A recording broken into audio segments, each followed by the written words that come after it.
बच्चों, हमने पिछली क्लास में केमिस्ट्री प्रैक्टिकल में फंक्शनल ग्रुप एनालिसिस के बारे में पढ़ा था।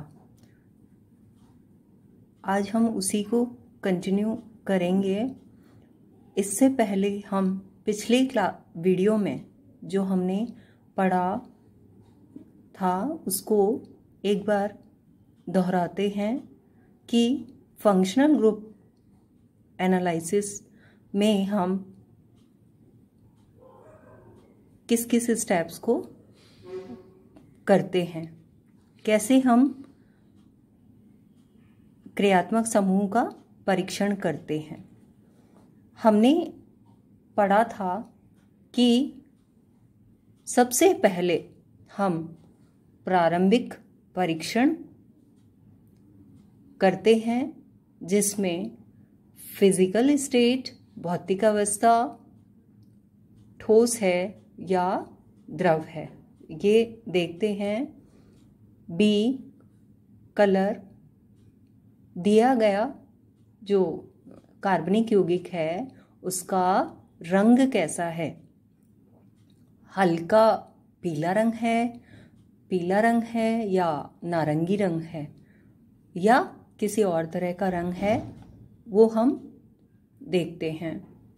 इसके बाद सी, गंध, कुछ पर्टिकुलर स्मेल आ रही हो, जैसे फलों जैसी रुचिकर गंध, तीक्ष्ण गंध या कड़वे बादाम जैसी गंध या अमोनिया जैसी गंध, तो हम गंध से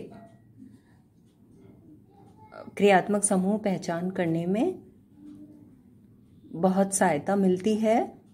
डी, फ्लेम टेस्ट, ज्वलन परीक्षण करते हैं, जिसमें हमने देखा था स्पैचुला पर पदार्थ को लेकर, यौगिक को लेकर उसको जलाकर देखते हैं। अगर बिना धुएंदार ज्वाला से जलता है तो एलिफेटिक यौगिक होता है और धुएंदार ज्वाला से अगर जलता है तो एरोमेटिक यौगिक होता है। इसके बाद का जो स्टेप था वो एलिमेंट टेस्ट। हमने नाइट्रोजन, सल्फर और हैलोजन तत्वों का परीक्षण करना, जिसमें आपके बीएससी पार्ट 1 में हमने डिस्कस पहले ही किया था कि हम केवल नाइट्रोजन तत्व परीक्षण करते हैं, जिसके लिए हम लसाने विलयन या सोडियम निष्कर्ष विलयन बनाते हैं। लसाने विलयन हमने बनाना सीखा था कि किस तरह से हम लसाने विलयन बनाते हैं। इसके लिए हम सबसे पहले एक सोडियम धातु का टुकड़ा फिल्टर पेपर पर ड्राई किया हुआ इग्निशन ट्यूब में लेकर उसको गर्म करते हैं। थोड़ा सा फ्यूज हो जाए उसके बाद उसमें थोड़ा पदार्थ डाल देते हैं। उसके बाद उसको रेड हॉट होने तक गर्म करते हैं। इसके बाद दूसरी ट्यूब में, जिसमें हमने पहले से ही पानी लिया हुआ होता है, उसमें उसको गरम को छोड़ देते हैं। उसके बाद अगर वो टूट जाती है इग्निशन ट्यूब तो ठीक है, नहीं तो हम क्या करेंगे, उसको रॉड से तोड़ देते हैं और उसको विलयन को उबाल लेते हैं और फिर फिल्टर पेपर की सहायता से उसको छान लेते हैं। तो जो हमें विलयन प्राप्त हुआ उसको हमने लसाने विलयन कहा, जिसको हम LS भी बोलते हैं। LS जो होता है वो रंगहीन होता है। इस तरह से हमने सोडियम धातु, क्योंकि बहुत ही सक्रिय धातु है, ये नमी और वायु के संपर्क में आने पर क्रिया कर लेता है, इसलिए हम इसको सोडियम को केरोसिन में डाल के रखते हैं, जैसा आपको पता है। इसके बाद हम test for nitrogen element, nitrogen तत्व के लिए परीक्षण करते हैं। जिसमें हम LS को यूज़ करते हुए करते हैं। क्या करते हैं हम इसमें? पिछली बार हमने सीखा था बनाना कि LS लेते हैं, उसमें फ्रेशली प्रिपेयर्ड FeSO4 लेते हैं, इसमें 1-2 ड्रॉप्स NaOH डालते हैं। अगर ब्लू ग्रीन कलर का PPT आता है, इसमें क्या होता है, ब्लू ग्रीन कलर का PPT आता है, उसके बाद उसमें हम कंसनट्रेटेड H2SO4 ऐड करते हैं तो ग्रीन या ब्लूइश कलर आता है। इट मीन्स कि इसमें नाइट्रोजन तत्व उपस्थित है। तो हमने उस केस में केवल नाइट्रोजन कंटेनिंग फंक्शनल ग्रुप ही हमने करे थे, जैसे जिनके टेस्ट करने होते हैं हमें नाइट्रो NO2, अमीन NH2 और अमीडो CONH2 ग्रुप। जब आपका टेस्ट नाइट्रोजन तत्व परीक्षण अगर उपस्थित है तो हम इन तीनों ग्रुप्स के टेस्ट ही करते हैं, जो कि हमने पिछले वीडियो में सीखा था। और इनके लिए फिर पर्टिकुलर ग्रुप के लिए टेस्ट हमने पिछले वीडियो में डिस्कस करे थे। इसके बाद आगे इसको कंटिन्यू करते हुए हम आज कार्बोक्सिलिक समूह का परीक्षण और फेनोलिक, अल्कोहलिक और कार्बोहाइड्रेट आदि के परीक्षण करना सीखेंगे। कार्बोक्सिलिक समूह का परीक्षण करने के लिए हम क्या करते हैं कि ठोस या द्रव पदार्थ लेते हैं, उसमें NaHCO3 का जलीय विलयन डालते हैं। तो अगर तीव्र बुदबुदाहट के साथ CO2 गैस निकलती है तो इट मीन्स कि आपका COH समूह, कार्बोक्सिलिक समूह उपस्थित है। इसके लिए एक टेस्ट तो ये है, उसके अलावा दूसरा टेस्ट जो है वो एस्टर परीक्षण है। इसमें क्या करते हैं, पदार्थ plus 2-3 drops of concentrate H2SO4 डालते हैं प्लस C2H5OH ऐड कर देते हैं। उसके बाद इसको हीट करते हैं तो फलों जैसी गंध आती है। तो इट मीन्स COH समूह इसमें उपस्थित है। फलों जैसी गंध क्यों आती है? क्योंकि इसमें एस्टर फॉर्मेशन होता है, इसलिए। तो ये टेस्ट करके हम functional group COH carboxylic group मतलब आपका उपस्थित है।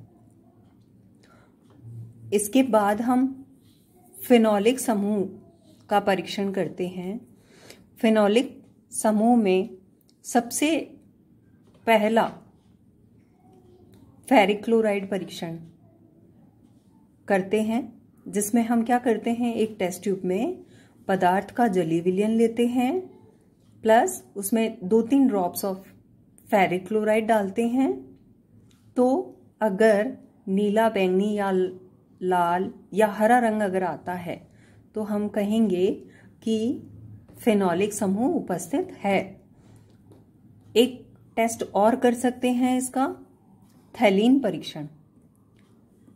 पदार्थ प्लस थैलिक एनहाइड्राइड लेते हैं इसमें टेस्ट ट्यूब में, थोड़ा सा पदार्थ जैसा हम लेते हैं वैसे ही, प्लस कंसनट्रेट H2SO4 डालकर गर्म करते हैं।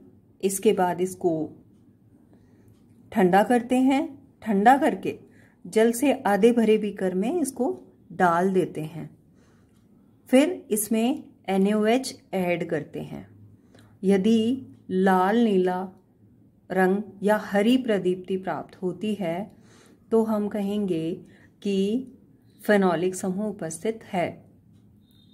इसके अलावा भी इसका परीक्षण है लिबरमान नाइट्रोसो परीक्षण, वो भी हम कर सकते हैं।